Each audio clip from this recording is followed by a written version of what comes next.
Guys আমরা আবার নিয়ে আসলাম সাপটাকে। দেখেন এটা কিন্তু অন্য সাপ, এটা কিন্তু ছোটটা, এটা কিন্তু ছোটটা। এর মা কিন্তু পালিয়ে গেল, এখন এই যে বাচ্চাটা চলে আসছে। দেখেন এটা কিন্তু। তো গাইস আজকে একটা আলাদা লেভেলেরই ভিডিও করতে চলেছি। তো আমার বাড়ির সামনে একটা পুকুর আছে, ওই পুকুরে অনেক কটা সাপ থাকে। তো আর একটা বিষয়, ওই পুকুরে একটা বিশাল আকারের সাপ আছে। বিশাল বলতে বিশাল আকারের, মানে আমি দেখছিলাম একদিন, দেখে আমার 2 দিন জ্বর ছিল, 2 দিন। আমার দাদা দেখছো, দাদারও 3 দিন জ্বর ছিল। আর আমার মা দেখছিল, মারও প্রায় একদিনের মতন জ্বর ছিল। তো সাপটা ভীষণ ভয়ঙ্কর একটা সাপ, বিশাল মোটা। আর লম্বা বলতে প্রায় 7 ফিট, 7 ফিটের মতন হবে।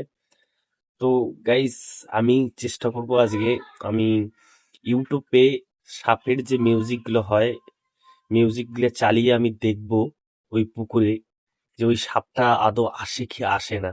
তো চলো। তো এই হলো সেই পুকুর, এই পুকুরে আজকে আমরা তোমাদেরকে সাপ দেখাইতে চলছি।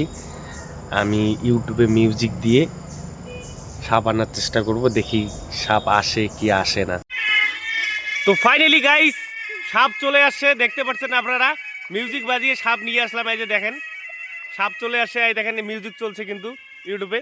দেখা তো, দেখা ভালো করে দেখা। গাইস বিশাল একটা সাপ আসছে গাইস, বিশাল বড় একটা সাপ আসছে। দেখেন দেখেন দেখেন গাইস, কত বড় একটা সাপ চলে আসছে দেখেন। ফাইনালি আমরা ইউটিউব থেকে মিউজিক চালিয়ে সাপ নিয়ে আসলাম। দেখেন তো ভালো করে দেখা, তো ভালো করে দেখা, পিছন থেকে পিছন থেকে। তো গাইস ফাইনালি আমরা সাপ নিয়ে আসছি। দেখেন